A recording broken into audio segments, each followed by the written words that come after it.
Se não é para edificação, fica calado. E ele diz mais: conforme a necessidade. Tem hora que não é hora de falar, não, é hora de ficar calado mesmo, só se for necessário. E ele diz mais: e assim transmita graça aos que ouvem.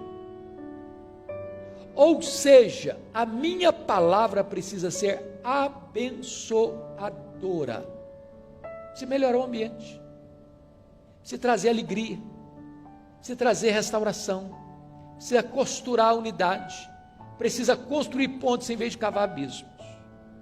Então que Deus nos ajude, que Deus tenha misericórdia de nós, e fica aqui o alerta: cuidado com as suas palavras. Tiago diz assim: meus irmãos, não vos torneis muitos de vós mestres, sabendo que havemos de receber maior juízo, porque todos tropeçamos em muitas coisas. Se alguém não tropeça no falar, é perfeito varão, capaz de refrear também todo o corpo. Ora, se pomos freios na boca dos cavalos para nos obedecerem, também lhes dirigimos o corpo inteiro. Observai igualmente os navios que, sendo tão grandes e batidos de rijos ventos, por um pequeníssimo leme são dirigidos para onde queira o impulso do timoneiro. Assim também a língua, pequeno órgão, se gaba de grandes coisas. Vede como uma fagulha põe em brasas tão grande selva. Ora, a língua é fogo, é mundo de iniquidade. A língua está situada entre os membros do nosso corpo e contamina o corpo inteiro. E não só põe em chamas toda a carreira da existência humana, como também é posta ela mesma em chamas pelo inferno. Pois toda espécie de feras, de aves, de répteis e de seres marinhos se doma, e tem sido domada pelo gênero humano. A língua, porém, nenhum dos homens é capaz de domar. É mal incontido, carregado de veneno mortífero. Com ela bendizemos ao Senhor e Pai, também com ela amaldiçoamos os homens feitos à semelhança de Deus. De uma só boca procede bênção e maldição. Meus irmãos, não é conveniente que estas coisas sejam assim. Acaso pode a fonte jorrar do mesmo lugar o que é doce e o que é amargoso? Acaso, meus irmãos, pode a figueira produzir azeitonas ou a videira figos? Tampouco fonte de água salgada pode dar água doce. Eu gostaria de conversar com vocês sobre o seguinte tema hoje à noite: cuidado com as suas palavras. Bom, esta carta foi escrita por Tiago. É preciso prestar atenção que este Tiago aqui não é o Tiago apóstolo, irmão de João, porque aquele foi morto em Jerusalém, por ordem de Herodes Agripa I. Este Tiago aqui é o Tiago irmão de Jesus, filho de Maria, que foi um dos líderes da igreja de Jerusalém. Este Tiago era um dos colunas da igreja de Jerusalém. E esta carta que ele escreveu é chamada de o livro de Provérbios do Novo Testamento, porque é uma carta prática, que trata de assuntos práticos.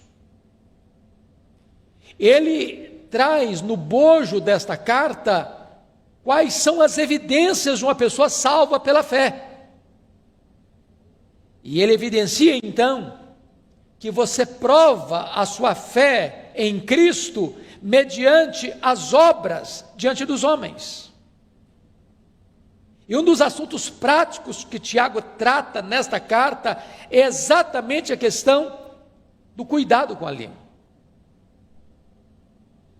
No capítulo 1, no verso 19, Tiago já chama a sua atenção para esse fato: todo homem seja tardio para falar.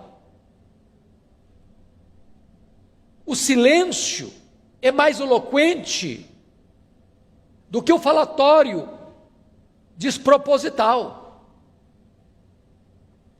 E ele avança um pouco mais no capítulo 1, no verso 26, e vai dizer: se alguém supõe ser religioso, deixando de refrear a língua, antes enganando o próprio coração, a sua religião é vã. O que Tiago está dizendo é que se de fato você e eu somos religiosos, no sentido de sermos legítimos cristãos, isso implica em que a nossa língua terá controle, haverá domínio próprio. Quem está no comando da nossa vida é o próprio Espírito de Deus. E isso também na área da comunicação. No livro de Provérbios, lá no capítulo 18, verso 21, está escrito assim: a morte e a vida estão no poder da língua. Quem bem a utiliza, come do seu fruto. Então você pode dar vida ou você pode matar os seus relacionamentos, dependendo da maneira como você se comunica. No livro de Provérbios ainda, há um texto que para mim é emblemático. E eu gostaria que você, com a Bíblia aberta comigo, pudesse observar esse texto, porque ele trata de 6 pecados que Deus aborrece, e de um 7º pecado que a alma de Deus abomina, que é o ponto culminante da abominação divina. Quais são esses 6 pecados que a alma de Deus aborrece? Primeiro, ele diz aí, olha comigo o verso, capítulo 6, 17, olhos altivos. Deus não tolera gente soberba. Segundo, língua mentirosa. O mentiroso aborrece a Deus. Terceiro, mãos que derramam sangue inocente. Pensa comigo hoje em quantos abortos são praticados no Brasil. Quantos bebês que são martirizados, trucidados, esquartejados no ventre materno e sugados de lá, do sacrário mais bendito da vida, o ventre, como uma verruga pestilenta. Isso aborrece a Deus. Depois o texto diz, em 4º lugar, coração que trama projetos iníquos, gente que fica maquinando mal. Deus aborrece isso. Depois Deus diz, pés que se apressam a correr para o mal, gente que não só concebe, mas tem pressa para praticar o mal. Deus aborrece isso. 6º lugar, testemunha falsa que profere mentiras, que inverte os fatos. Deus aborrece isso. Mas o 7º pecado que a alma de Deus abomina, preste atenção, é este: o que semeia contendas entre irmãos. O que eu fico impressionado é que Deus diz que esse pecado é mais grave aos seus olhos do que o assassinato. Já pensou nisso? Pessoas que jogam um irmão contra o outro, pessoas que usam a sua língua para provocar contendas, brigas, discórdias, dissensões, que maculam a imagem do seu irmão diante de outro irmão, para destruir a sua reputação. A Bíblia diz que Deus abomina isso. Deixa eu lhe dar um exemplo. Está lá no primeiro livro de Samuel, quando Saul, já insano, perseguiu o seu genro, Davi, para matá-lo.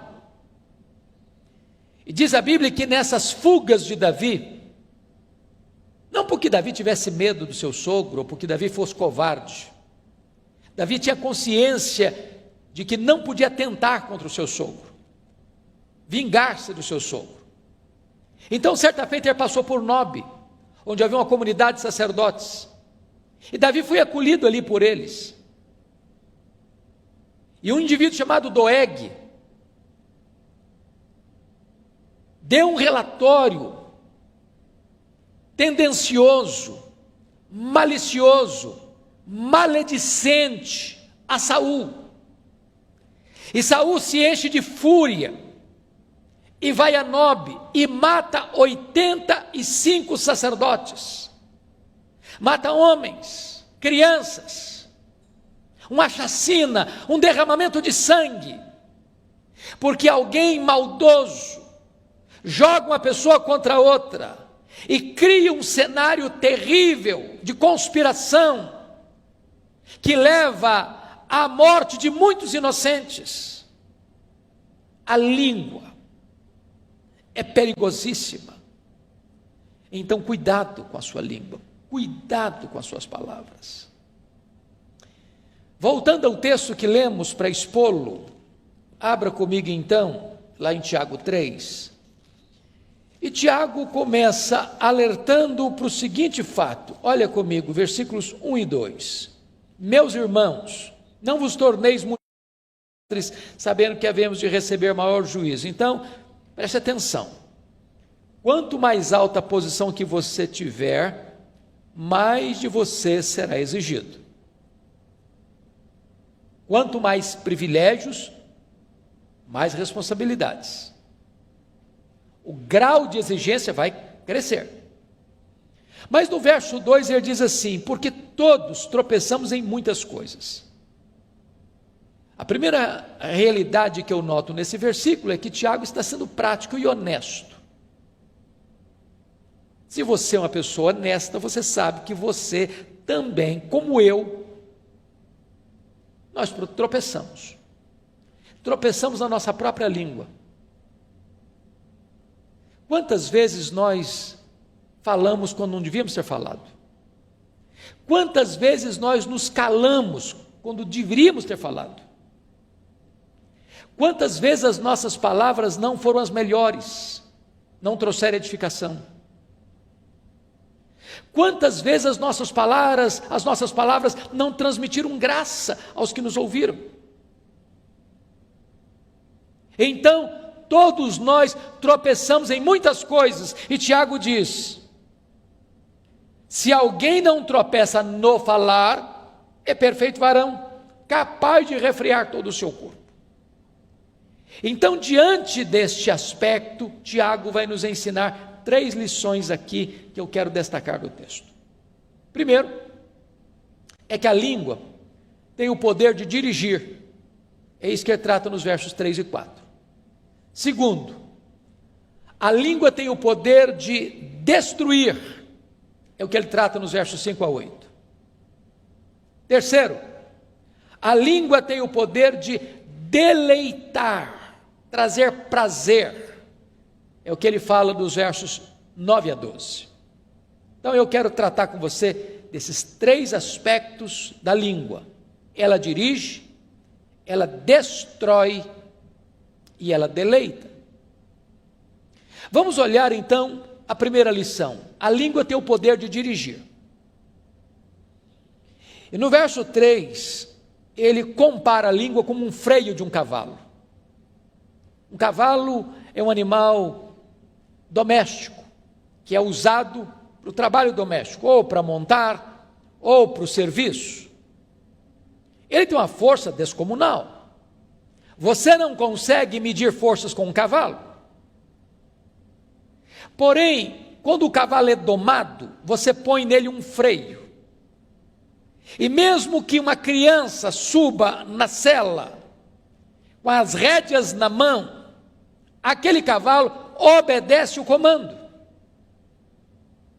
O que Tiago está dizendo, que a nossa língua pode nos dirigir, como um freio dirige um cavalo, e toda a nossa força, e toda a nossa energia, pode ser canalizada para o bem e não para o mal, para um bom serviço e não para um desastre.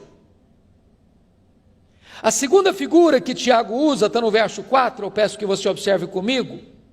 Ele compara a língua que dirige como um leme de um grande navio, que singrando os mares encapelados, enfrentando as ondas revoltas, nos mares da vida, aquele pequeno leme, o timoneiro consegue conduzir o navio, para não se chocar contra as rochas, para não enfrentar um iceberg, para não ir ao naufrágio trazendo prejuízos, perdas e desastres, com muitas mortes.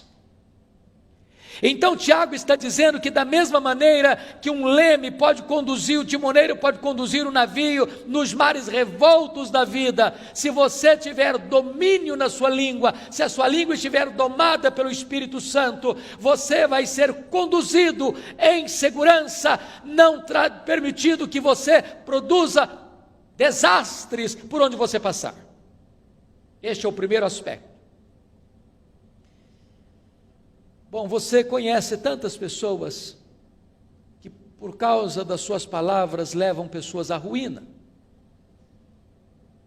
Eu já assisti alguns filmes, por exemplo, da Segunda Guerra Mundial. É sabido de todos que Adolf Hitler era um orador que eletrizava as multidões. Ele conseguia manter presa uma vasta multidão com os seus discursos eloquentes, mas induzindo essas pessoas para o mal, para a destruição, para a ruína. E foi um dos homens mais perversos da história. Um homem que manchou suas mãos de sangue e deixou um legado inglório, vergonhoso, desastroso para a história da humanidade. Porque esse dom da palavra foi usado para o mal. Ao mesmo tempo você pega o exemplo de Martin Luther King, que foi um homem que usou o seu discurso, não para provocar desavença, dissensão, guerra, mas num tempo de grandes tensões no seu país, de segregação racial, ele consegue fazer um grande movimento de paz, porque você pode dirigir a sua vida para o bem ou para o mal. Quem domina a sua língua, consegue dominar todo o seu corpo. Mas agora, Tiago vai tratar da segunda figura. A língua tem o poder de destruir, e eu chamo a sua atenção, porque ele vai dizer no versículo 5, assim também a língua, pequeno órgão, se gaba de grandes coisas. Vede como uma fagulha põe em brasas tão grande selva. O ano passado, e este ano também, nós tivemos no mundo muitos incêndios, terríveis incêndios, na Austrália, na Califórnia, na Amazônia. Nós tivemos incêndios de grandes monumentos, como a Catedral de Notre Dame, em Paris. E às vezes, uma pequena fagulha, um fósforo que você risca, ou uma guimba de cigarro, pode provocar um incêndio avassalador, descomunal, de consequências trágicas, de prejuízos colossais. Assim a língua. Um comentário maledicente, sobretudo em épocas de fake news, de redes sociais, onde se mina a reputação das pessoas, se espalha mentiras acerca das pessoas, se induz as pessoas a formarem uma opinião errada acerca de outras pessoas. E esta pequena fagulha vai provocando incêndio, e vai alastrando esse incêndio, e vai destruindo pessoas, e vai arruinando reputações, vai tendo assassinato de reputações. Então cuidado com a sua língua, não promova a mentira, não promova a maledicência, não coloque as suas mãos para espalhar mentiras e fake news. Cuidado, cuidado com a sua língua. Olha comigo o versículo 6. Ora, a língua é fogo, é mundo de iniquidade. A língua está situada entre os membros do nosso corpo e contamina o corpo inteiro. E não só põe em chamas toda a carreira da existência humana, como também é posta ela mesma em chamas pelo inferno. Em outras palavras, aqueles que permanecem nos pecados da língua e não se arrependem deles, estes não herdarão o reino de Deus e sofrerão penalidade eterna nas chamas que não se apagam do inferno. Isso não é coisa pequena. Não é coisa pequena.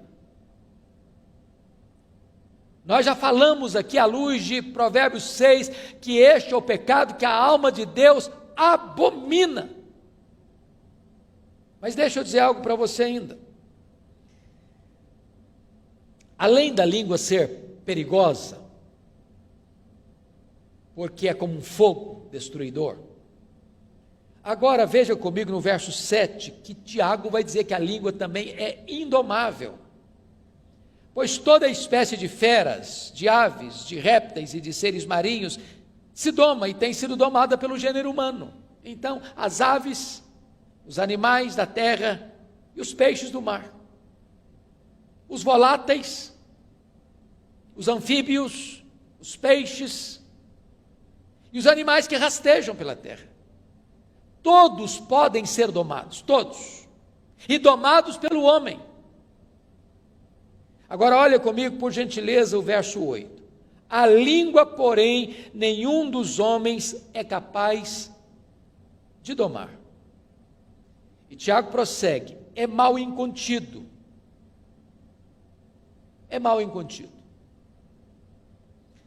Eu não sei quanto a você, mas eu reconheço tantas vezes a minha insensatez.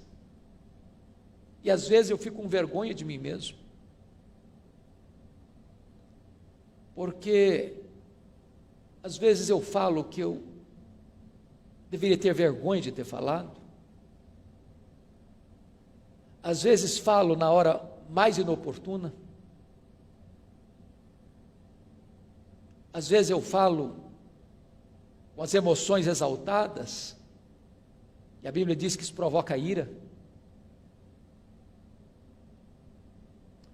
Às vezes eu contribuo para que as pessoas sejam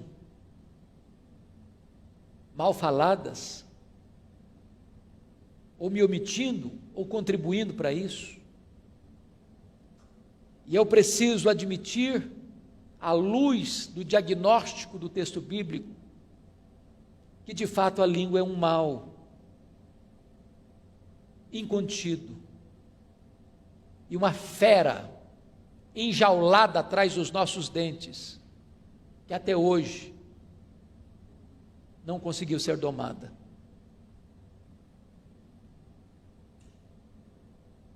Se essa fera não tem sido domada, mais do que nunca, vale então o alerta: cuidado com as suas palavras. Palavras que saem da nossa boca não voltam mais. São como uma flecha que é atirada. Um comentário mal feito é como subir no alto de uma montanha e soltar um saco de penas. Não se recolhe todas mais. Mas ainda Tiago vai dizer que esta língua, além de perigosa e indomável, ela é também um veneno mortífero. Olha comigo o versículo 8. Ela é carregado de veneno mortífero. E esse veneno é pior que o veneno de uma cobra. Porque o veneno da cobra é o próprio Deus quem coloca nela. Mas esse veneno da língua não é Deus quem coloca. É a malignidade do nosso pecado. É a inclinação da nossa carne que é inimizade contra Deus. E quantas vezes esse veneno letal, mortífero, tem sido a causa de tantas desavenças, de tantas separações, de tantos divórcios, de tantas famílias divididas, de tantas igrejas em conflitos, de tantos relacionamentos desfeitos, de tantas inimizades estabelecidas, de tantas guerras promovidas, de tanto derramamento de sangue. Cuidado com as suas palavras. Mas Tiago avança um pouco mais para nos informar algo tremendo nesse texto. É que a língua também é incoerente. Incoerente. É o que vai dizer dos versos 9 a 12. No verso 9 ele diz: com ela bendizemos ao Senhor e Pai, também com ela amaldiçoamos os homens feitos à imagem e semelhança de Deus. Meus irmãos, quantas vezes você acaba de sair de um culto devocional, onde você cantou hinos, fez orações, proclamou a palavra de Deus, e às vezes até mesmo dentro do pátio da igreja, após o serviço sagrado, a conversa muda, o assunto muda, um irmão fala mal do outro, um irmão critica o outro, um irmão joga o irmão contra o outro, ao mesmo tempo que com esta língua eu louvei a Deus, com a mesma língua, daqui a pouquinho eu já estou falando mal do meu irmão, que foi feito à imagem e semelhança de Deus. Que incoerência! E Tiago então vai fechar, e eu termino também, com mais duas figuras. No verso 11, ele vai dizer que a língua é como uma fonte. Acaso pode a fonte jorrar do mesmo lugar o que é doce e o que é amargo? E depois a última figura que ele usa é a figura do fruto, no verso 12. Acaso, meus irmãos, pode a figueira produzir azeitonas, ou a videira figos? Olha que coisa interessante. Você já viu isso? Você já foi numa fonte? Você vai lá hoje, a água é doce. Aí você volta no outro dia, a água está salobra. Aí você volta no terceiro dia e ficou doce de novo. Você volta no quarto dia, está salgado. Não existe isso. Ou a fonte é salobra, ou é água doce, ou é água boa, ou é água ruim. Você já parou para perceber na linguagem dele aqui? Você já viu, por exemplo, um pé de figo produzir azeitona? Ou você já viu uma videira que tem que produzir uva, produzir figo? Você nunca viu isso? Não tem essa incoerência no mundo vegetal? E Tiago diz, mas esta incoerência está em nós.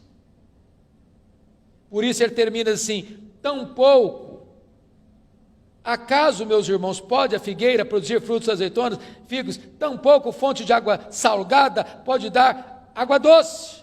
E ele conclui na sua palavra preciosa, no verso 10, de uma só boca procede bênção e maldição. Meus irmãos, não é conveniente que essas coisas sejam assim.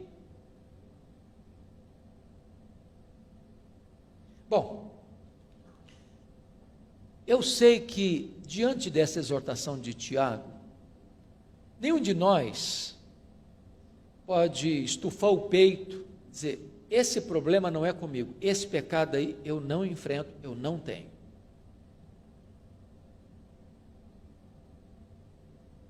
Se formos honestos, temos que vestir todos nós a carapuça e dizer: pô, Tiago está falando é comigo, é com você.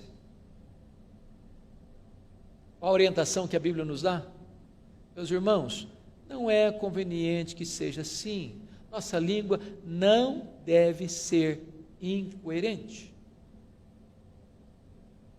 Não pode ser hoje uma fonte de água boa, doce, e amanhã uma fonte de água salgada. Não pode hoje esta fonte, conforme diz o verso 10, proceder dela bênção, e amanhã a mesma fonte proceder maldição. Então peço a sua vênia, para encerrar, lendo um texto da Bíblia. com você, que é Efésios capítulo 4, verso 29, e aqui com a leitura desse texto eu encerro. Olha o que Paulo vai nos ensinar sobre este assunto. Efésios 4, 29, ele diz assim: não saia da vossa boca nenhuma palavra torpe, palavra suja, e sim, unicamente, a que for boa para edificação.